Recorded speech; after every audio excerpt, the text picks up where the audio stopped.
Hello, and welcome to another vehicle build. And this time we are going to be making a Sandcrawler. And you can ignore the big blue square in the back. That's just how I was taking the thumbnail, and I can't be bothered to remove it. I might as well just use it in future anyway, so it can just stay there for now. So let's jump to building up this Sandcrawler.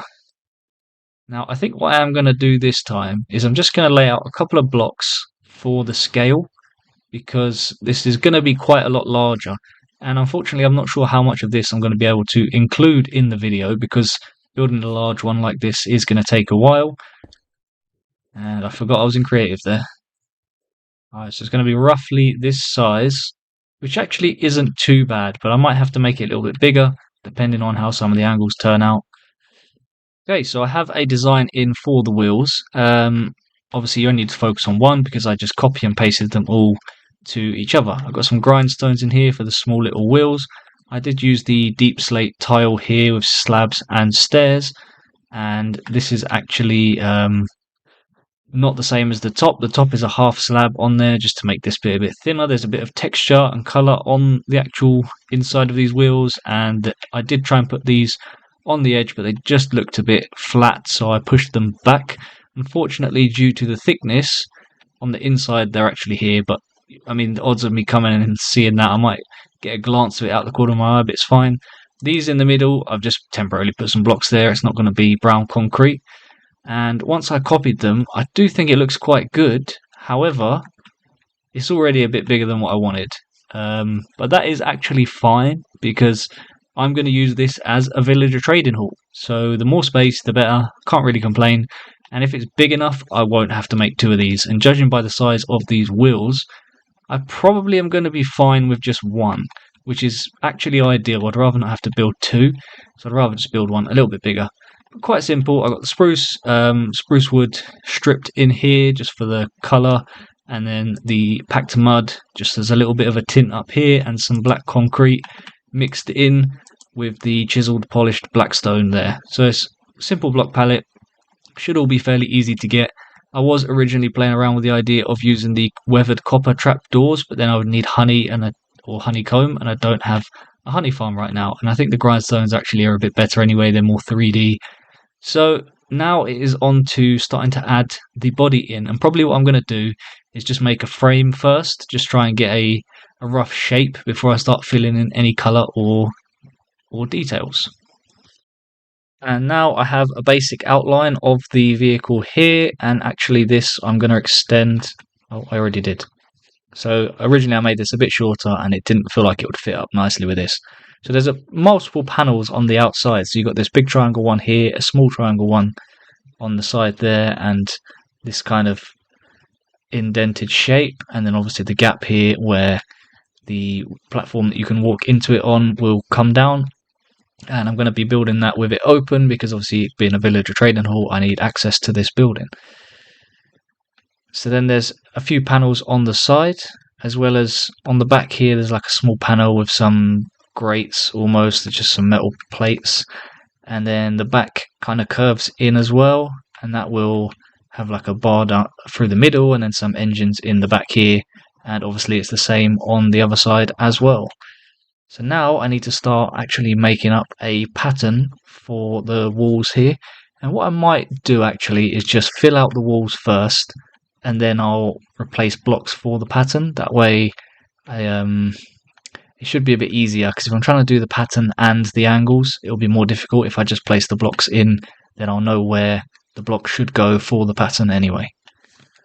So I have filled in all of the walls, and I've got a little bit of a different colour back here just to create some lines with the slabs. This part is open at the back because this is where the engines will go, and I put some blocks on the inside. These are not important.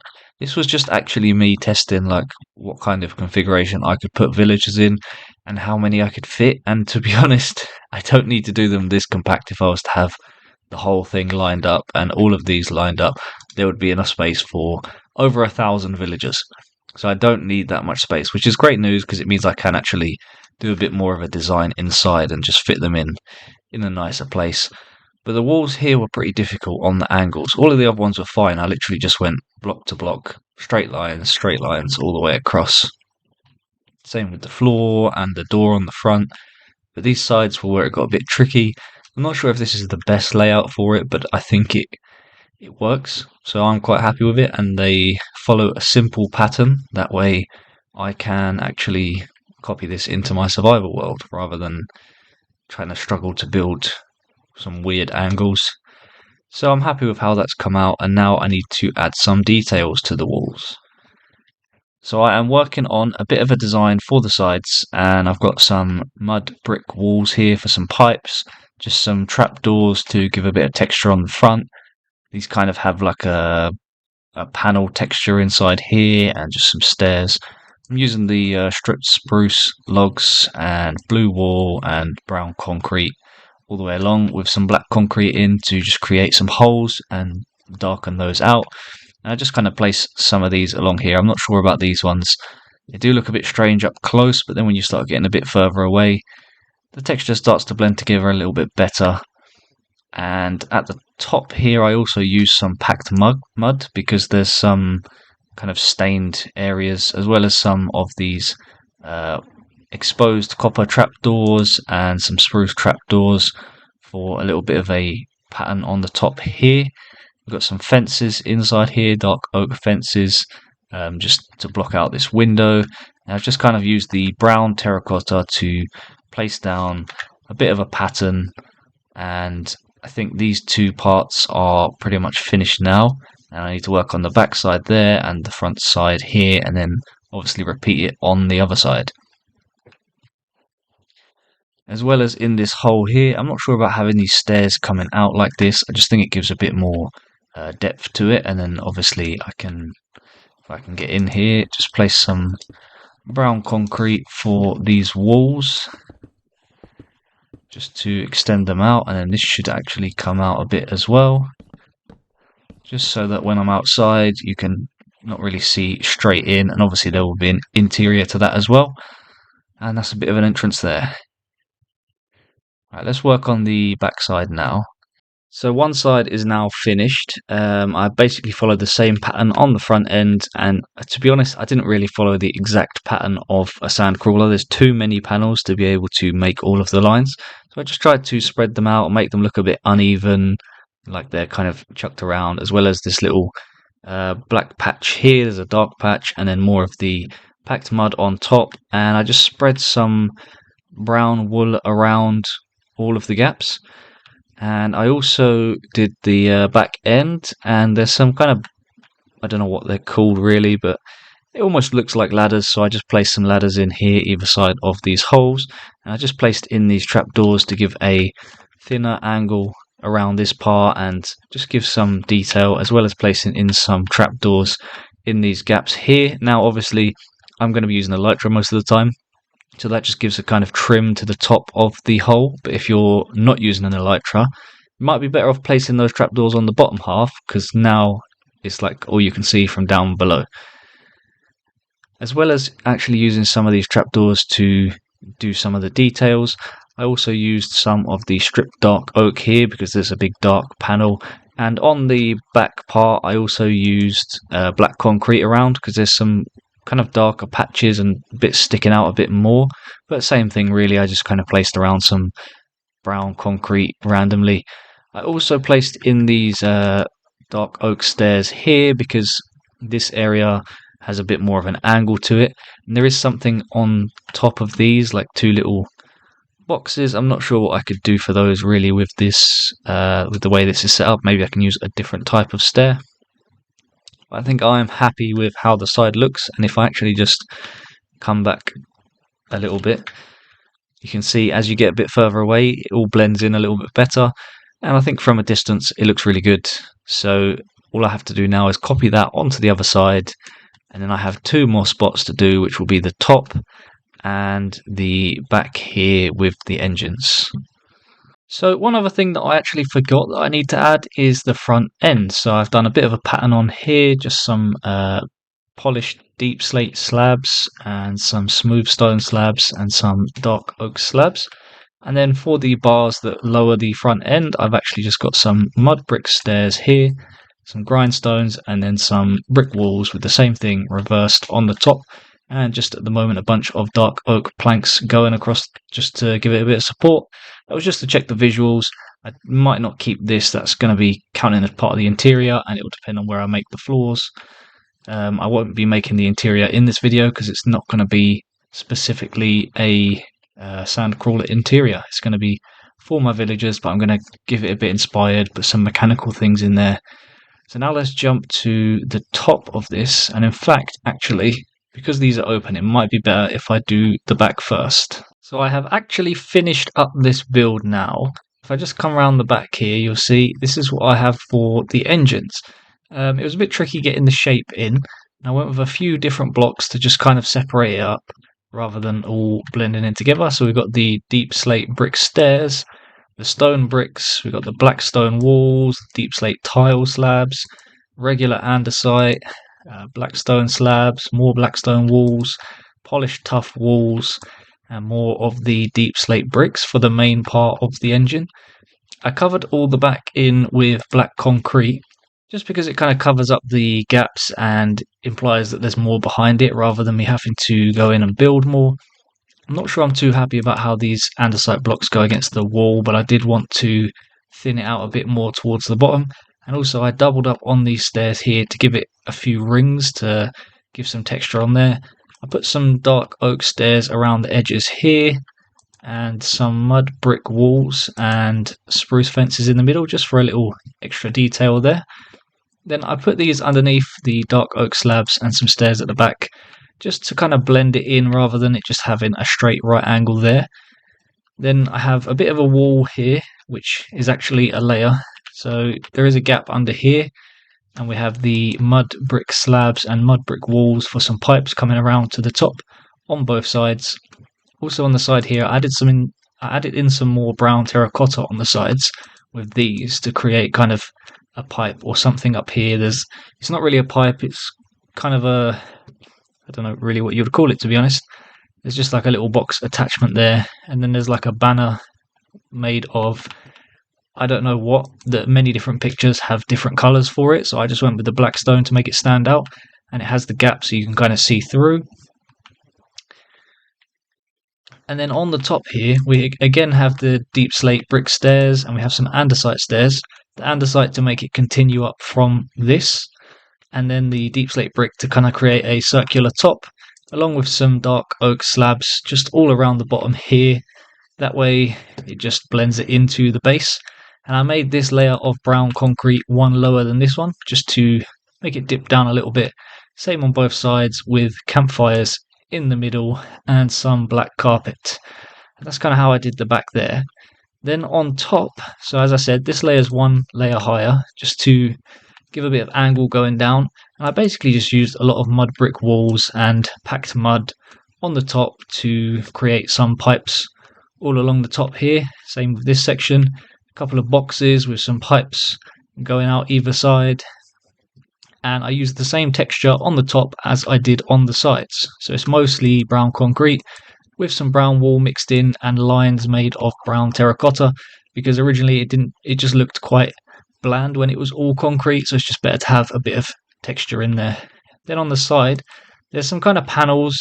Again, different pictures have different shapes, so I don't know exactly what they look like, but I just went with 4 dark oak slabs leading into a spruce trapdoor. And I placed them at some intervals, so these ones are kind of grouped together with a bigger gap there and a bigger gap here, and that just leads all the way up to the point where, this is the end of the main chassis, and then this is where the nose begins. So from there I just sort of tapered this up into, there's some mechanical workings up the top, so these kind of look like gears, and these also look like bigger gears, with some black stone in there to create a dark element where it looks like there's a drop or something, and just some more mud brick walls and slabs to create a boundary around that. Then we have some dark oak slabs on top. This is supposed to be connected, but because of the angle it was difficult to connect it up, along with some black stained glass here. There is some glass in this patch, but obviously other bricks or other slabs behind it would have been a bit of a colour difference, and the black's kind of hard to tell, so I thought it was better. Still kind of hard to tell, but that might be because I have connected textures on, so it might look better without that. And then just some little sensor boxes at the front. We've got some mud brick slabs, some concrete, and some spruce trap doors and black stone slabs, just spread out evenly in the front of the cockpit area.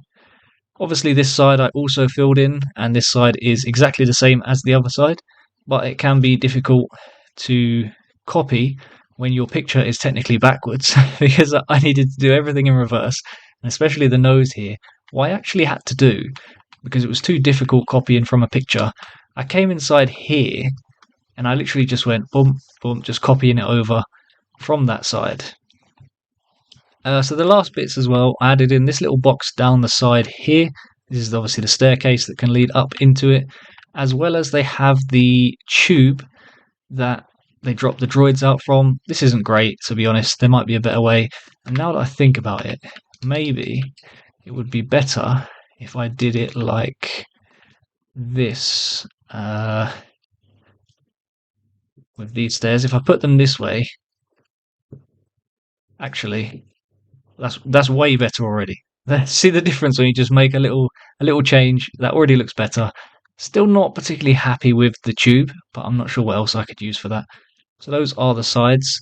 And also I forgot to mention on the back, I just kind of made this box stick out a little bit, and the underneath has a few pipes going down with just these brown glazed terracotta blocks, just for a bit of texture in there for some kind of mechanical workings. So I'm just going to leave some angles of this.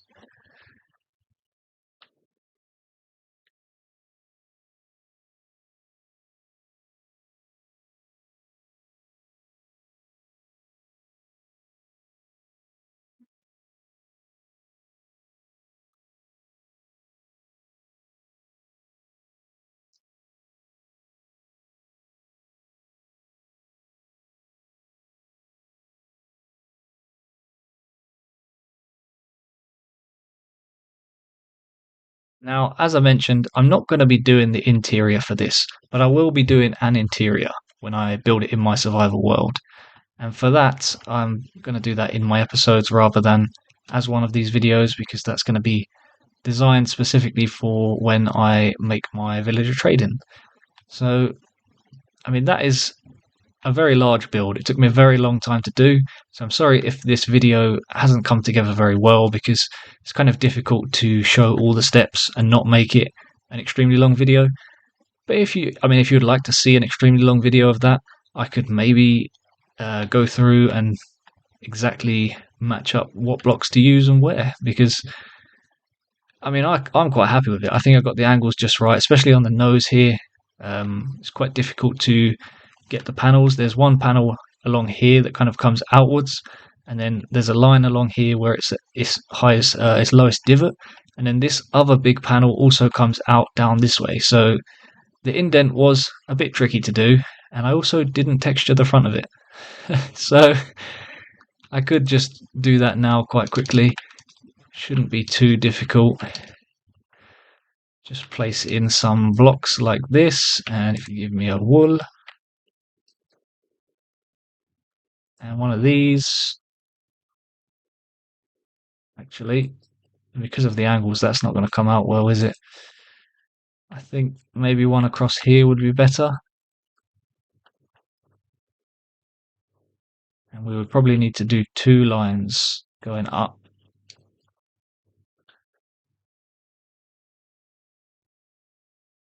And then we can bring that outwards and just have that going into the top. And then we would just need to put some wool all around, and using these lines as a kind of guide for where to put that.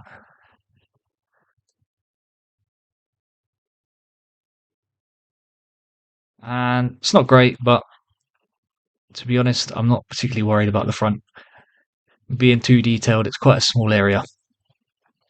So I hope you enjoyed that, and now I need to go and build this in my survival world, and that is not going to be particularly fun, but I'm going to have to do it. So see you in the next vehicle. And just to mention, these are getting bigger one by one. Now that isn't consistent because another video that I'm going to upload alongside this will be the next vehicle, which will be going back to one of the very small ones. Anyway, thanks for watching, and I hope you got some inspiration for your own builds.